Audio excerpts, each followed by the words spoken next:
Bienvenidas, bienvenidos a mi canal. Esto es Esoterismo Tradicional y en esta ocasión vamos a hacer una lectura del libro Símbolos Fundamentales de la Ciencia Sagrada de René Guénon, centrado en el simbolismo de la serpiente y en la figura mitológica tanto del Set egipcio como del Set bíblico.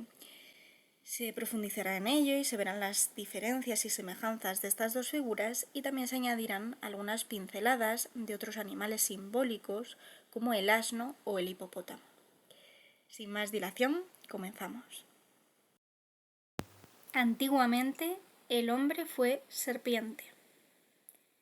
En un curioso libro inglés sobre las postrimerías de E.H. Mogridge, hay un punto que ha llamado particularmente nuestra atención. Sobre él nos gustaría aportar alguna luz, la interpretación de los nombres de Nimrod y Set.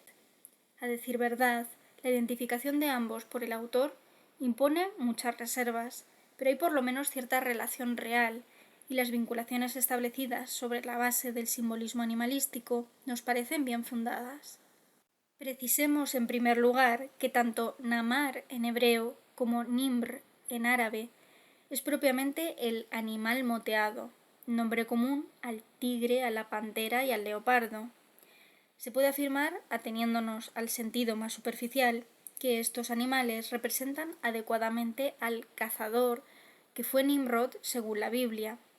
Pero además el tigre, considerado en sentido positivo, es, como el oso en la tradición nórdica, un símbolo del satrilla. La fundación de Nínive y del imperio asirio por Nimrod parece ser efectivamente producto de una rebelión de los satrilla contra el poder de la casta sacerdotal caldea. De ahí la relación legendaria establecida entre Nimrod y los Nefilim u otros gigantes antediluvianos, que también representan a los satrilla en periodos anteriores. De ahí también que Nimrod haya quedado como imagen proverbial de poder temporal que se afirma con independencia de la autoridad espiritual. Ahora bien, ¿qué relación tiene todo esto con Set? El tigre y los demás animales semejantes son, en cuanto a destructores, emblemas del Set egipcio, hermano y asesino de Osiris, al igual que los griegos lo llamaron Tifón. El espíritu nimródico tiene un origen tenebroso, designado con el nombre de Set, sin pretender por ello que éste se identifique con el mismo Nimrod. Se da aquí una distinción que supera el simple matiz, pero el punto que ofrece mayor dificultad es ese significado maléfico del nombre de Set o Shet, que en cuanto designa al hijo de Adán, lejos de significar la destrucción, evoca por el contrario la idea de estabilidad y de restauración del orden.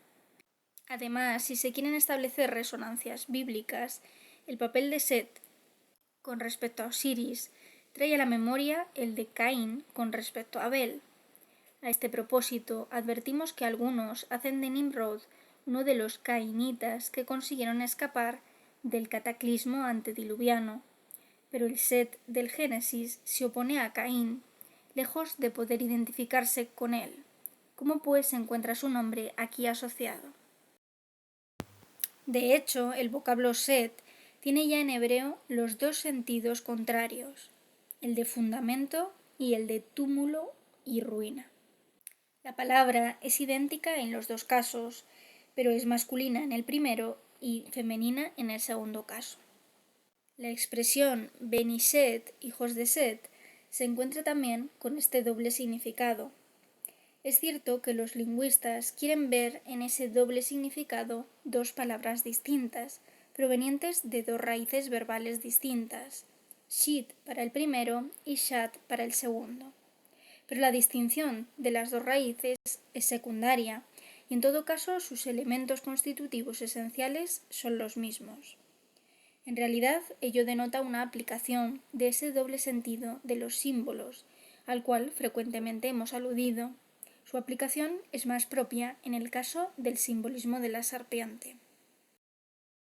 En efecto, si el tigre o el leopardo es un símbolo del Set egipcio, la serpiente es el otro. Es sorprendente que el anagrama del nombre griego Tifón contenga los mismos elementos que el de Pitón. Esto se comprende sin dificultad si se tiene en cuenta su aspecto maléfico, que es el más común, pero se olvida casi siempre que la serpiente tiene además un aspecto benéfico, presente en el simbolismo del antiguo Egipto, especialmente en la forma de la serpiente real, el ureus o basilisco. Recordemos también la serpiente que simboliza a Knef y saca el huevo del mundo por la boca, símbolo del verbo. Ya sabemos que este, para los druidas, era igualmente el huevo de serpiente representado por el fósil de un erizo de mar. Incluso en la iconografía cristiana, la serpiente es a veces símbolo de Cristo. En el Rey del Mundo hemos señalado a este respecto la representación de la anfisbena, serpiente de 2 cabezas, una de las cuales representa a Cristo y la otra a Satán. El Set bíblico, cuyo papel en la leyenda del Grial hemos señalado en otra ocasión, se presenta a menudo como una prefiguración de Cristo. Es verosímil que los gnósticos, llamados setianos, no difirieran en realidad de los ofitas, para los cuales la serpiente, Ophis, era símbolo del verbo y de la sabiduría, Sofía. Puede afirmarse que los 2 Set no son en el fondo sino las 2 serpientes del caduceo hermético. Es muy curioso que el nombre de Set, reducido a sus elementos esenciales, St en el alfabeto latino, que no es más que una forma del alfabeto fenicio, constituye la figura de la serpiente de bronce. Por cierto, en hebreo serpiente es nahash y bronce o cobre nefhash. En árabe encontramos algo similar, nahash, calamidad, y nahash, cobre. Las 2 serpientes del caduceo hermético son, si se prefiere, la vida y la muerte, emanadas de un poder único en su esencia, pero doble en su manifestación. Sobre este punto nos remitimos al estudio que ya hemos dedicado sobre las piedras del rayo. Si nos fijamos en esta interpretación en términos de vida y muerte, aunque solo sea una aplicación concreta de la consideración de 2 términos contrarios o antagónicos, es porque el simbolismo de la serpiente está ligado principalmente a la idea de vida. Este sentido es particularmente manifiesto para la serpiente que se enrosca en torno al bastón de Esculapio. En árabe, la serpiente se llama el hayá y la vida el hayá. Hebreo hayá, a la vez vida y animal, de la raíz hayí, común a ambas lenguas. El hay es uno de los principales nombres divinos. Debe traducirse no por el viviente, como a menudo se hace, sino por el vivificante, el que da la vida o es el principio de ella. Esto, relacionado con el simbolismo del árbol de la vida, permite entrever un particular vínculo entre la serpiente y Eva, Hawa, la viviente. Viene a cuento recordar aquí las figuraciones medievales de la tentación, donde el cuerpo de la serpiente enroscado al árbol tiene busto de mujer. Cosa no menos extraña en el simbolismo chino, Fo Hi y su hermana Niu Qua, que según se cuenta reinaron juntos como matrimonio de hermanos. De igual modo, la hallamos en el antiguo Egipto, inclusive hasta en época de los Ptolomeos. Se representan a veces con cuerpo de serpiente y cabeza humana, y hasta ocurre que las 2 serpientes se entrelazan como las del caduceo, aludiendo sin duda al yang y el yin complementarios. Se dice que Niu Qua fundió piedras de los 5 colores, blanco, negro, rojo, amarillo, azul, para reparar una rasgadura en la bóveda celeste, y también que cortó las 4 patas de la tortuga para asentar en ellas las 4 extremidades del mundo. Sin insistir más, porque nos arriesgaríamos a ir demasiado lejos, podemos ver en todo ello la señal de que la serpiente, desde épocas muy remotas, ha tenido una importancia insospechada hoy. Si se estudiaran detenidamente todos los aspectos de su simbolismo, especialmente en Egipto y en la India, podría llegar a sorprendentes descubrimientos. Acerca del doble sentido de los símbolos, adviértase que el número 666 tampoco tiene significado exclusivamente maléfico.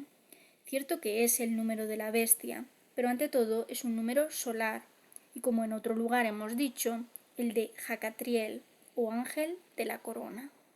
Por otra parte, el mismo número resulta del nombre Sorat, que es, según los cabalistas, el demonio solar, opuesto en cuanto tal al arcángel Micael, y esto se refiere a las dos caras de Metatrón. Sorat es, además, el anagrama de Stur, cosa escondida. ¿Es este el nombre del misterio del Apocalipsis? Ahora bien, si Satar significa ocultar, significa también proteger. En árabe, el mismo vocablo Satar evoca casi únicamente la idea de protección, e incluso a menudo la de una protección divina y providencial. Sería un exceso de fantasía lingüística relacionar estas palabras con el griego soter, salvador, y ha de decirse a este respecto que puede y aún debe existir una singular semejanza entre las designaciones de Cristo, el Mesí, y del Anticristo, el Mesíc. Una vez más, las cosas son, pues, más complejas de lo que piensan quienes solo ven unilateralmente. Retomemos los animales simbólicos del Set egipcio.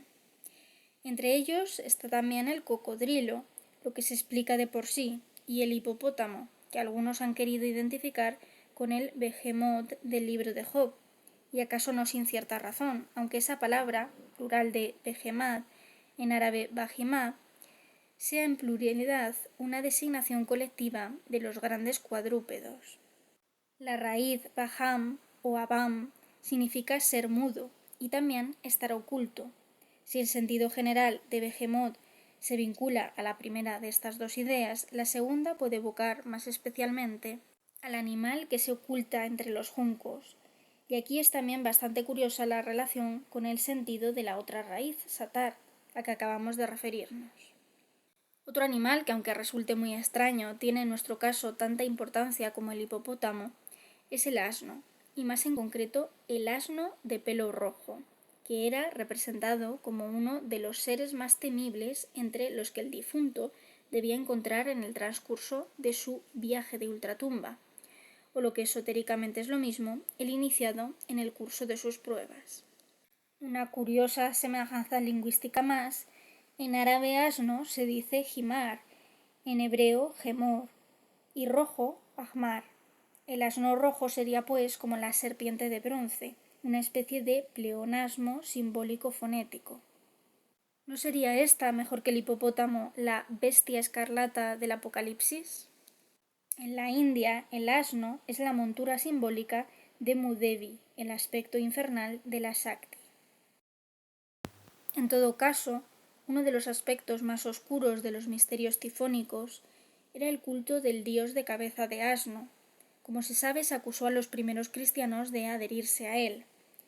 El papel de la acémila en la tradición evangélica, en el portal de Belén y en su entrada triunfal en Jerusalén, puede extrañar a tenor del carácter maléfico que se le atribuye en casi todas las demás tradiciones, y la medieval fiesta del asno jamás ha recibido una explicación satisfactoria. Nos cuidaremos mucho de arriesgarnos a aventurar una interpretación sobre un tema tan oscuro. Tenemos algunas razones para creer que, en una u otra forma, ese culto se ha continuado hasta nuestros días, y algunos afirman incluso que perdurará hasta el fin del ciclo actual. De este último punto vamos a sacar por lo menos una conclusión. Al declinar una civilización, lo menos depurado de su tradición es lo último en morir, en especial su faceta mágica. Ello, debido a las desviaciones que origina, contribuye a completar su ruina. Esto es lo que se dice pudo ocurrir con la Atlántida. Son también los únicos residuos que han subsistido en el caso de civilizaciones que han desaparecido por completo. Es fácil comprobarlo en Egipto o en Caldea, e incluso en el druidismo. Sin duda, el fetichismo de los pueblos negros tiene origen análogo. Podría decirse que la hechicería está formada por vestigios de las civilizaciones muertas. Será por eso que la serpiente, en las épocas más recientes, solo ha conservado su significado maléfico y que el dragón, antiguo símbolo oriental del verbo, no suscita ya sino ideas diabólicas en el espíritu de los modernos occidentales.